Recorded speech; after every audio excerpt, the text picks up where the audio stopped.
Hey everyone, and welcome to the Foundry by Forge College. So in our last session together, we spent some really good quality time interpreting your rehearsal test results, kind of just getting everything primed. Well, today is the day we bridge the gap. We're taking those results and assembling your ultimate foolproof engineering blueprint for deployment. The topic for this explainer is documenting deployments for handoff and audits. Basically, this is the grand finale before the main event. We're going to take all that hard work you've done and package it up into a language that literally anyone, especially auditors, can understand. So grab your notebooks, get comfortable, and let's sketch out the schematic. All right, let's just start with the elephant in the room. You wrote the code, right? But can you actually prove that it works? Look, writing the code is honestly only half the battle here.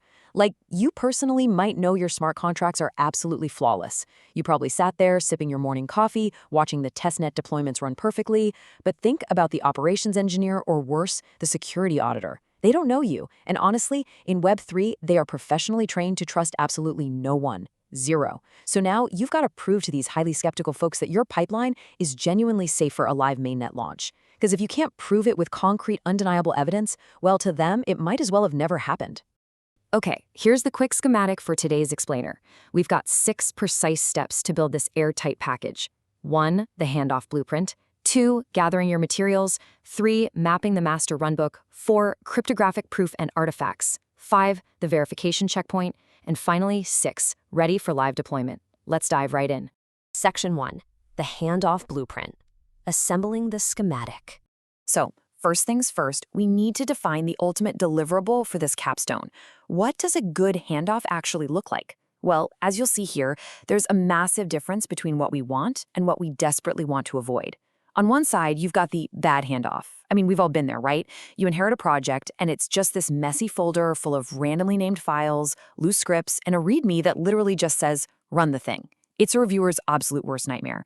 We really don't want to hand over a box of loose, confusing gears. Instead, we're aiming for the verifiable blueprint. This is a meticulously organized package that maps your automation, your rehearsals, and your runbooks together in perfect harmony. It's clean, it's logical, and honestly, it just commands respect. Now, sitting at the absolute center of this blueprint is your runbook.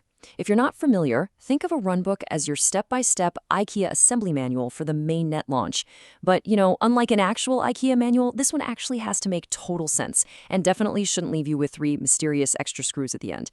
It explicitly maps out your automated deployment scripts. The goal is to make it so foolproof that an auditor or an ops team can just pick it up and follow it perfectly without you even being in the room. They read step 1, they run step 1, and boom, they get the exact expected result. Moving on to Section 2, gathering your materials, collecting the parts. Before we can assemble this beautiful machine, we've got to bring all our raw materials to the workbench. So what exactly are we gathering? You'll need to pull together 3 main categories into one dedicated directory. Step 1 is your pre-deployment checklist. This is all the stuff you need locked down, like environment variables and final pinned contract addresses. Step 2, your rehearsal artifacts. We're talking concrete, undeniable proof from your practice runs. Things like testnet transaction hashes, exact recording timestamps, and notes on any little hiccups you fixed along the way. And finally, Step 3, your automation scripts. This means your CI workflows and the actual deployment scripts themselves. Whatever you do, please don't leave these scattered all over your hard drive. Gather them up neatly into one central spot. All right, Section 3, mapping the master runbook, wiring it together. Okay, now the fun part, the actual assembly. We're going to wire these collected parts together by mapping our master runbook directly to the code. Every major automation action, whether that's compiling, migrating, verifying, has to follow a really strict structure. First up, you explicitly state the action. Second, write out the exact CLI command to run, alongside the expected text snippet, the standout, that the user should actually see on their screen if everything goes right. And third, and guys, this is absolutely crucial, document the exact file name of the artifact produced and give them a clear emergency rollback command. I mean, if Step 3 suddenly blows up in their face, how do they safely abort? You've got to put it in writing.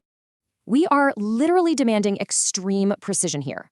You have to explicitly map each step in your written runbook to specific lines in your script. For example, pointing out that a step corresponds exactly to lines 120 through 152 in deploy.sh. We want to take absolutely all the guesswork out of the equation for the reviewer. Think about it. When an auditor reads your step, they shouldn't have to go hunting through thousands of lines of code to find what it does. You are literally pointing right at it.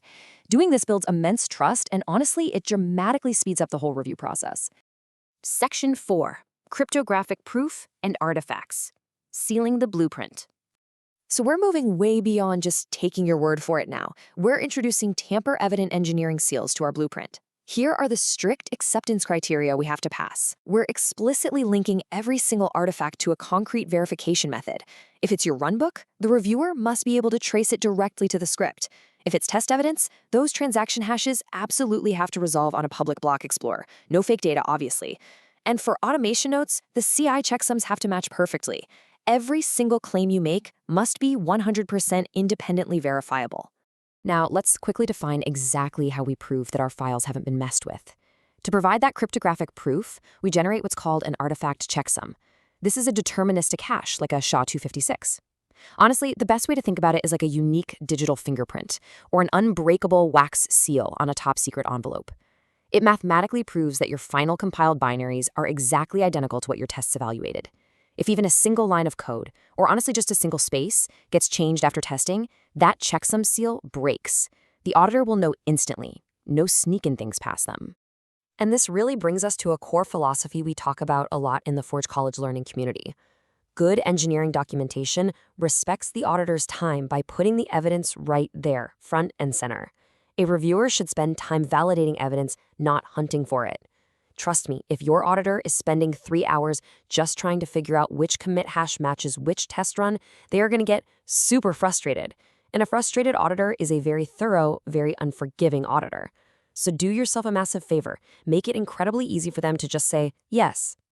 Which brings us to Section 5, the verification checkpoint, testing the machine. Okay, so now that we've built this massive documentation machine, we kind of need to make sure it actually runs, right? We're going to put our assembled blueprint to the test with a rigorous self-audit. You'll run through this exact 4-step sequence. 1, verify those checksums. Run a script to mathematically ensure absolutely no files have changed. 2, prove traceability. Make sure every runbook step actually points to the correct code. 3, check rehearsal reproducibility. Grab a hash from your testnet run and make sure it actually loads up on the block explorer. And finally, 4, do a CI cross-check, just to guarantee your continuous integration logs actually match your local files. And guys, this right here is the ultimate goal. A successful run of your verification script should leave you with a clear, incredibly simple log that just says, checksums okay. Let me tell you, seeing that simple output is just a massive wave of relief. It dramatically reduces the friction during the actual audit because you've basically already done the hard work of verifying your own deliverables before throwing them over the fence to the reviewers. And finally, Section 6, ready for live deployment, the final sign-off. This is it. This is where we prep for the victory lap. Before you even think about hitting that deploy button for the live mainnet, you need to run through this final checklist. Do you have your handoff README present? Is your runbook explicitly mapped to your scripts? Is your smart contract test evidence securely anchored? Are those SHA-256 checksums recorded? And very importantly, is this entire package committed to a protected branch in your repo? If yes, you're golden. But keep in mind, this is living documentation. The literal second you complete your live launch, you're going to come right back here to update it with your brand new mainnet transaction hashes. And with that beautifully constructed blueprint in your hands, you are now fully prepared for the next phase. In our upcoming explainer, capstone, live deployment, and handoff, we are officially taking the training wheels off. You're going to finally execute the actual mainnet deployment using the exact package we just built today. It's gonna be awesome. So I'll leave you with this final critical thought. Take a step back, look at what you've built, and ask yourself honestly, is my blueprint airtight enough to survive a brutal mainnet audit? Is my evidence truly undeniable? If you have even a sliver of doubt, go back and tighten up those checksums and mappings. Thank you so much for hanging out with me for this explainer. Be sure to head over to forge.college to dive deeper into this topic and master even more Web3 engineering stacks and frameworks. All right, I'll see you in the next one where we finally take this live.